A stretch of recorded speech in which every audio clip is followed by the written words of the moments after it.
Hello again, it's Desmond Aubrey from Rarefied Technologies Southeast Asia, or RareTech SEA for short.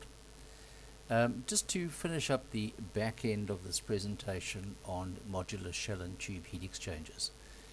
Where we finished last time was this picture of Braveheart, this little a modular exchanger that in fact took on and beat this monstrous exchanger here. I'd hate to have to maintain these kind of things because look at the flanges they've got here, and it's just way over the top. And this little guy did a better job actually than this. And that, what I was explaining is that the problem with normal shell and tube designs is typically the baffles, or what we call single segmented baffles. You do get other types, but they're not efficient. And what that does, it forces the flow to go backwards and forwards, up and down, typically up and down, up and down, up and down, up and down. You do get some where they sit vertically and then it goes side to side, but generally up and down, up and down. And you get a lot of dead spots in there, but it's also very difficult. There's a range, the flow can run, in other words, between certain baffle cuts. You know, one baffle, another half baffle, another baffle. And if they're too far apart, then you get a maldistribution. If they're too close together, there's maldistributions as well. So they are limited, the baffle spacing, to the size of the shell that you're working with. So that presents problems controlling the fluid on the baffle, on the shell side. The tube side's another problem too, especially if the fluids might be mismatched or whatever. It's problematic now getting the right velocities in the tubes. What they've got to then do is, some case they've got to multi-pass them inside. So it's multi-passing like that on the tubes, and the shell is doing this. Okay, so when you multi-pass inside on the tube side, we get a thing called cross-flow correction factor, and that, or the F factor, and that factor, if it drops down too low, this exchanger becomes extremely inefficient. So we have norms in the industry not to allow it to go less than a certain amount. But really, the other problem also is that if you're trying to recover energy with these kind of units, they typically become quite big. So we're able to, with what we have here, probably run in parallel, 2 in parallel, and 2 in series, so we can get the thermal length on a tiny thing, because we control, one, the fluid side very accurately, the tube side, and we control the shell side very accurately through the spiral baffles. Okay, so it's very important that you get the matching of the fluids right in any heat exchanger. So going to the next one, here we talk about what technology packages are available, and I'm quite happy to sell know-how to other companies. I'm at a point now where I'm based, I'm not able to travel. So I'm happy to partner with folk, and we can talk about those at the end. What's available is, we spoke here about the U5 single module. There's various names, there we go, classifications. So U5ST, which is your standard, typically we go less than about 100 degrees C. Okay, that's the vented headers.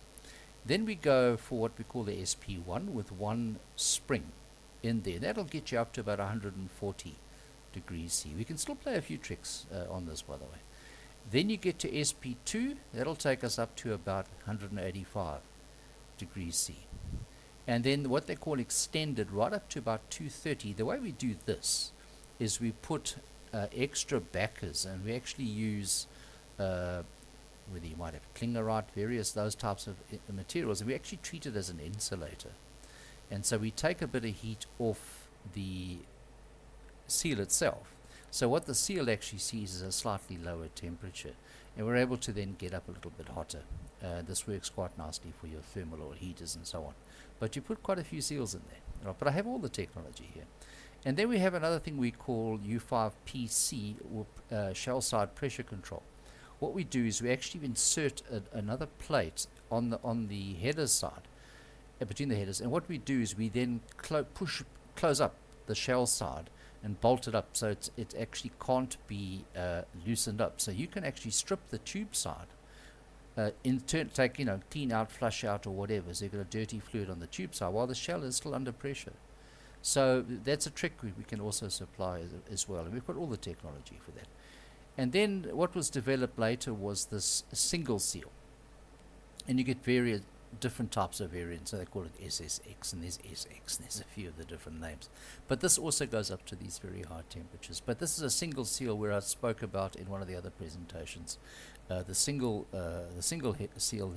header versus these double headers. All right, so it's a much simpler construction, but we still can get up to very high temperatures. So this is now the single module, okay? And then when you start to clip them together into the multi-module, so we have series, systems, parallel. I spoke to you about parallel. So what happens, okay, as a designer, let's go through it. You get a fluid volume flow rate, or mass flow rate typically, at a certain temperature. Well, mass flow rate stays the same, but its volume flow rate is at a temperature. It comes in, and then you look at your velocities. And if your tube side velocity is too high, you start off with one module. If your tube side velocity is too high, you stick another one in parallel. If that's still too high, you stick another one in parallel until you say, okay, my tube side velocity is acceptable. We have a certain acceptable range. As I said, if it's too low, you encourage fouling. If it's too high, you start to scour and wire draw and so on and damage the tube. Once we've got the number of tube side, in other words, how many modules in parallel, then we go ahead and we start looking at the shell side. And then what we do is we work with the spiral baffle. We change a thing called the HS spacer, and we then close it up, close it up, close it up until we get a controllable pressure drop. Okay, so when you design the tube side, you're looking more at velocities, but of course that also actually does ultimately translate to pressure drop anyway. But for the shell side, we control on pressure drop. So we then say, all right, we adjust the baffle spacing. Now, of course, if you tighter with baffle spacing, you'll end up with a tighter unit. It comes down in size. So you start to decrease length. Sometimes you might have, say, 4 in parallel, 6 in series, and then you can track it back eventually to 4 in series just by playing with the baffle spacing. So that's where we can really get a very tight design. Okay, so there's a lot of technology and know-how there. And the software, I have the software here, the original source code as well. So if your guys want to take it a bit further, you've got the code that I've got, but you can also take it into an optimizing system if you want to, which then what you do is you put the flows and you set up the pressure drops available, you set up your control velocities on the tube sides, and you let the program then select various options for you. And then you can say, right, let's look for minimum cost, or whatever. So you can then do that. So that would be the next level. We didn't have these technologies when I was around. We were still originally using Lotus 123. Most of you probably don't even know what that is. And then we go into the U3 single module. I've got all the drawings for these as well and everything, and all the dimensions and the seal mold drawings and everything. So the ST, much like you have above, the SP1, SP2 and extended, I've got all that. And then calorifiers, you've got the tank, which I spoke about. You have, let's say, the vertical tank, and you stick a bundle inside there. Then it actually uses natural convection to heat up the tank. Used for hospitals very often for water. An instant calorifier, where what you've got is you passing water through the tubes and steam on the outside. And then you instantly heat it but you obviously got to watch what you're doing to get the right lift. Okay, so there's a few tricks to that. All right, but these are the options. These are the packages available. And I've got the know-how. I've been in this game for a long time. And I'm very passionate about these things. And I'd love to see them pick up in other parts of the world. So I have all this technology. I've got, I don't know, about 300 gigabyte of stuff. It's a lot, and I've been sorting through everything. I've got all our fluid data, plus of course I have a lot more from my other work on plate exchangers. Fluid data, I have everything that you need to get you going, get you into the business, and I can advise you on everything. And I've even got a guy who can come in and help you do the initial builds, help you to get your building right and square the modules up and everything. I've got a guy that I bring in. He's a friend of mine. He's a very, very good can-do guy. And then going on to what are the components that you can supply here. So it's a supply of all the drawings, the component drawings. Actually, these are very interesting. In the early days, they were still using ink before CAD. This is before CAD. And there was a young chap who came in, and his dad had asked the boss to give his youngster a job, and the guy didn't know anything. So he actually taught him how to use vellum and ink. And a lot of the drawings I've got there are original drawings, are in ink. And of course, we've got later CAD versions of them. But the original drawings are in ink. His name was Vishnu. He's dead now. He was actually a very nice chap. And then layout drawings, we've got those for the all different projects. From the history, a lot of them, you can just have a look and say, oh, okay, they did that there. All right, fine. Material specifications, what's involved, and so on. Technology transfer, how to actually get you up and running. This is always important. You need someone who can actually say, right, do this, do this, do this, do this. The biggest problem for most people is to do the thermal design. People think, oh, well, you just plug it into a computer program. No. There's quite a few things you need to know beforehand, which can actually make your design a lot better. There's certain rules of the game that you learn that help you to actually make a better job than often software, optimizing software can do. It's quite surprising. That's been my experience over all these years as a consultant. And then the options, modular design software, which we've got. Seal supply, well, I can advise you to help your seal supplier how to get them going and what you need to be doing for testing. Component supply, can advise you there. My advice there would be to actually go onto CAD-CAM. You get much, much better. And in fact, the drawings that I've even got updated dimensions from when I was there to get the tolerances even tighter than the original drawings. So there are the originals, plus there are the tweaks to get the tolerancing very tight. And it builds a very nice product. And it actually is easy to build, easy to take tubes in and out and so on. And then the design know-how and the consulting support. This is my game as well. I'm pretty good. I've been doing heat transfer all my life. So I can help you get yourself up and running with as little hassle as possible. Okay. So that's the kind of technology transfer. And then we talk about what kind of, commercial options, I think. One of them, you could do an outright purchase. You get a bundle. You pay once, you get a whole batch of stuff. Then if you want to then use me as a consultant to help your guy that end, sort through everything and get yourself up and ready, I would suggest you do one type at a time and then build up your capability. Or we could do a joint venture, but I would expect that, in other words, my company and your company work nicely on this together, but I would expect a deposit there. And we go through the due diligence together, discussing the concept of revenues, what's involved and so on. But joint ventures are tricky sometimes for most people. To police them is hard work sometimes. The other way is a royalty-based type system, which kind of works quite nicely, where you put up a deposit, we go through due diligence, tech transfer, get your guys stable, and then you pay me a certain amount based on units that you sell, and we can work it on surface area or whatever. It's quite easy to do, modular length times. In this game, it's very easy to measure. What I would suggest is that we lock into certain geographical regions. If you decide, well, okay, I want to make in Asia or I want to export into Africa, I can open up lots of opportunities for you in Africa too. I think that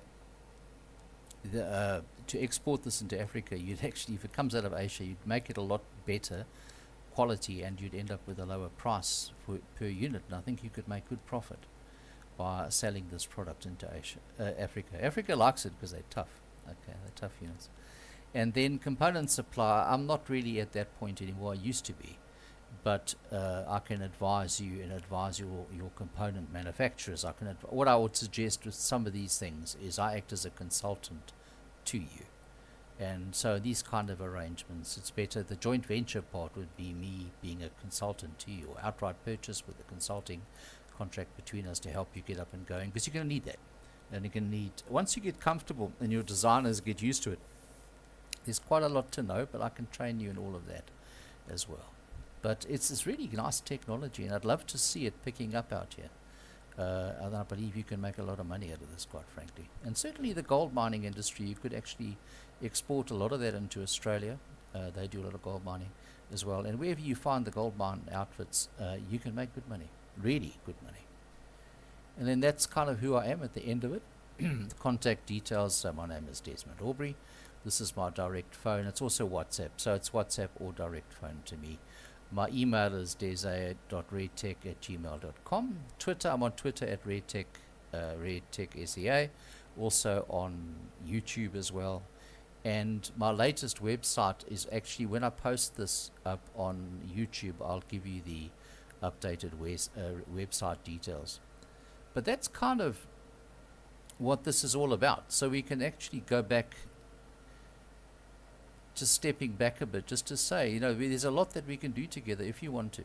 I know what's going on, and also I know the products, and I know how well we did with all these products. I know it right from early days, actually, right through to final stage. So I'd love to be involved. I'd love to help you. Help you make success, because I think you could make a lot of money out of this. Well, I think I know you can make a lot of money out of this. All right. And so thank you very much for your time, and thank you if anybody's listened to all 5 parts of this series. I really do appreciate your time. Even if we don't end up partnering together, I hope you've learned something about modular units. They are very different, and you won't ever, I don't think you will ever have seen this, ever. Anything else that you might see out there, people try with hairpins, they try with all these, they're clumsy. They don't have the tight coupling that you have here. Okay. Out of interest, I also developed a technology when I was in South Africa to heat bitumen heaters, but I'll make another presentation on that. But that was using welded constructions, but it was modular as well. And that was superb. They did a super job, actually. There was a few tweaks that were different to this, different shells and all that, but it was modular, and it did so well in the bitumen game in South Africa. It was astounding, you know. But then our economy took a bit of a knock, so it knocked everybody back. And I was a young engineer. I used to design my own things as well. So anyway, that's from my end, and just to say thank you for your time, and have a marvelous day. Take care. Cheers for now. Bye-bye.